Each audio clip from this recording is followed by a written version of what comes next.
एक वाटी मुगाची डाळ घेतली, ती भिजू घातली आपण. रात्रभर भिजू घातली होती मी ती.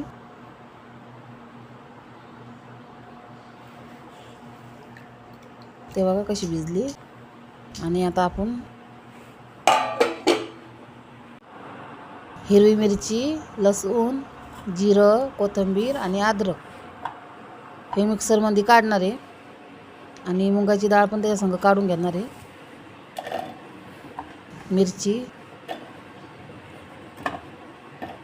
अद्रक,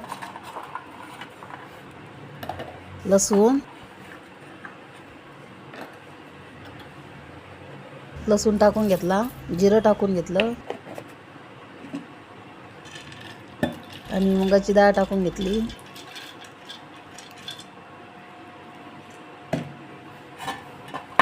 आणि कोथिंबीर टाकून घ्यायची.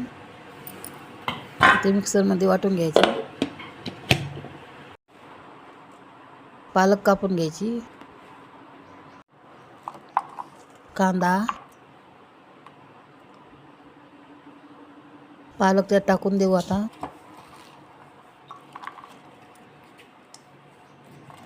कोथिंबीर पण टाकली त्यात कापून मी.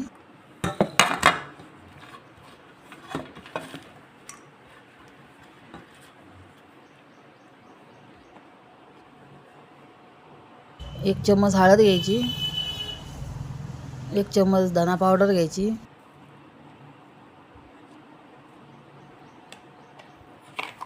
एक चम्मच मीठ घ्यायचं.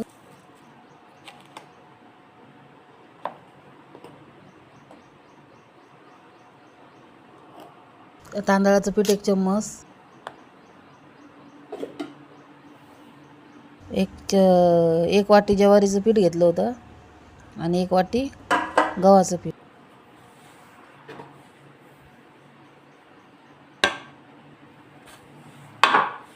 एक चम्मच बेसन घेतलं होतं. एक चम्मच बेसन घेतलं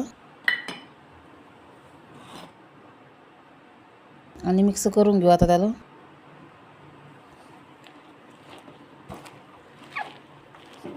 पाणी न घालता मिक्स केले त्याला. तर आता आपण चांगल्या पद्धतीने मिक्स करून घेऊ. आणि लगेच बटर पेपर आहे तो, तिच्यावर थापून घेऊ. तुम्ही कपड्यावर पण थापू शकता, रुमालावर.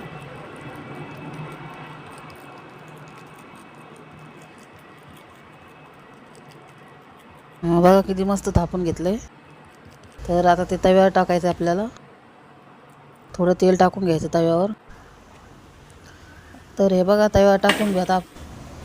तव्यावर टाकून घ्यायचं आणि वरून असं थापायचं, म्हणजे ते चिटकत नाही त्या बटर पेपरला. तर बघा किती मस्त निघलं ते.